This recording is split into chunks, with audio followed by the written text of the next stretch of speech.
After nearly 3 decades in Seattle, Jeff Bezos announcing he was moving to Miami, did so late last year. Many wondered where a billionaire like Jeff Bezos might end up in. We found out. It is called Indian Creek Village, also known as Billionaire Bunker. The man-made island has about 30 homes with less than 100 residents.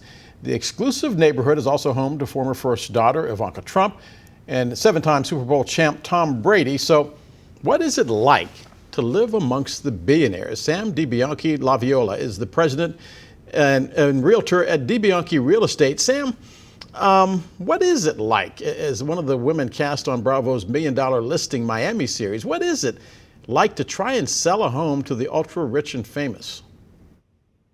Well, it's a beautiful life because it is very, very fancy, very high end, very exclusive. The process isn't as fancy, though, as you'd think.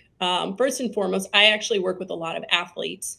And for the most part, whether you're an athlete, a movie star, whatever it may be, you're not necessarily speaking with them or meeting them until months later. You're dealing a lot with their agents, their managers, and whatnot, because most of the time, these people don't even know what money they have. They don't know what they can afford. They don't know, kind of the logistics in the background of the deal.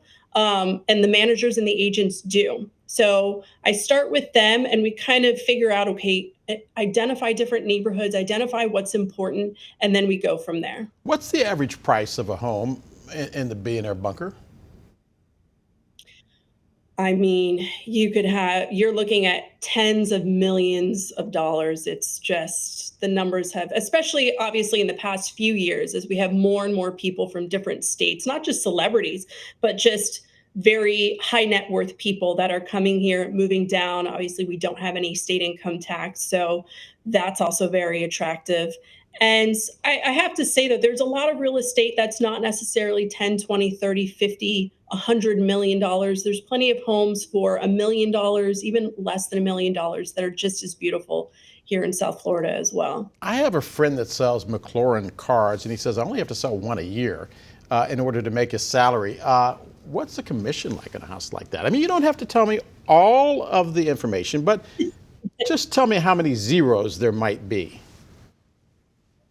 There's quite a few zeros. I mean, again, when you're a realtor, there's no standard commission, so things can get negotiated to where everyone is happy, including the realtor. I will say, generally, when any sale happens, I always like to celebrate. And it's never a bad day when when you've been in business for a substantial amount of time. I've been doing this since 2009. So it's a good day to be a realtor when you've been in business for that long and you have that book built. So I'm assuming that Jeff Bezos and people like him don't show up with the minivan and the kids and box lunches and things like that, and you ride them around Billionaire Bunker saying, well, take a look at this one. What do you think? It's got a nice kitchen.